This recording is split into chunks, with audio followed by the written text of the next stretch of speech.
Well, good morning, good afternoon, or good night. I think that's my tagline to enter into these.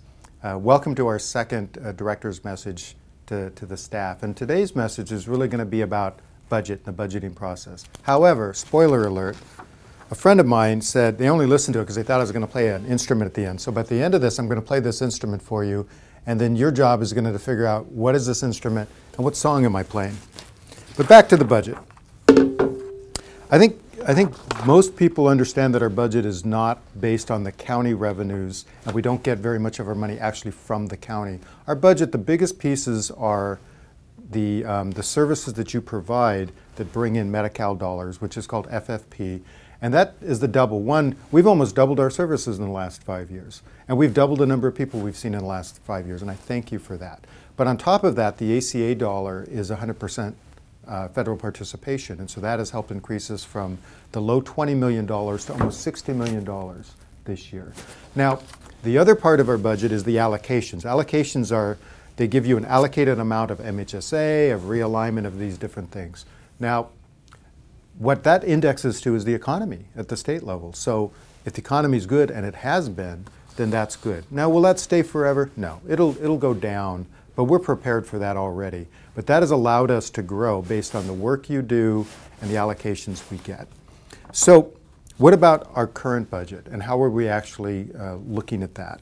Well, there's some rules that we apply to the budget, and so I want to go over a few of them. The first is each type of funding, prevention dollars, subsidies dollars, certain children's dollars, they all have specific rules that we have to follow to actually spend those dollars.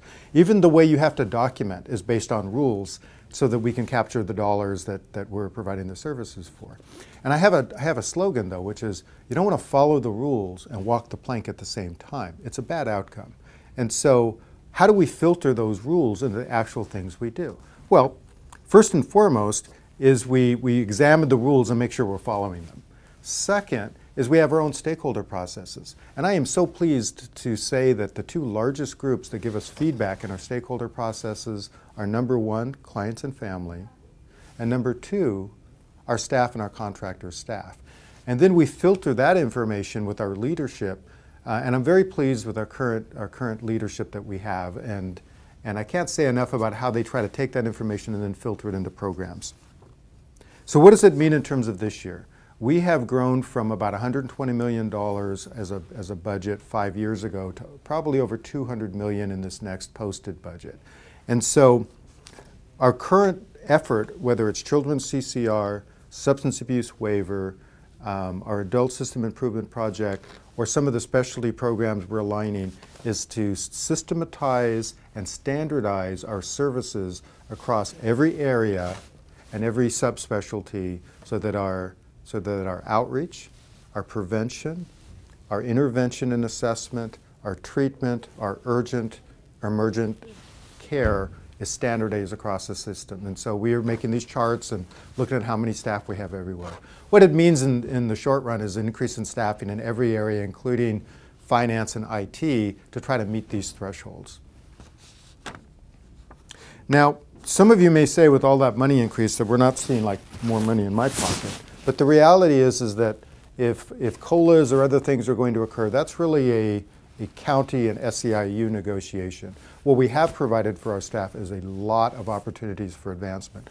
We have administrators that have started as aides or supervisors that have started in very entry-level positions, and so we're very proud of that for our staff.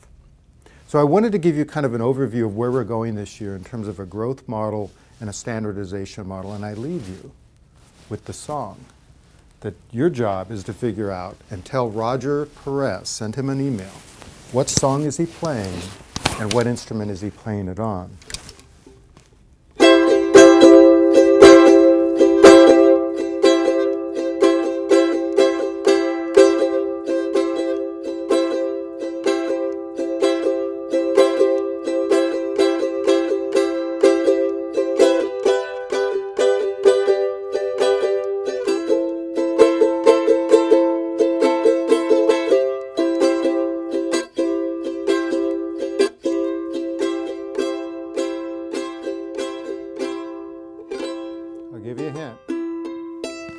The instrument's from South America, and the song is an old rock and roll song.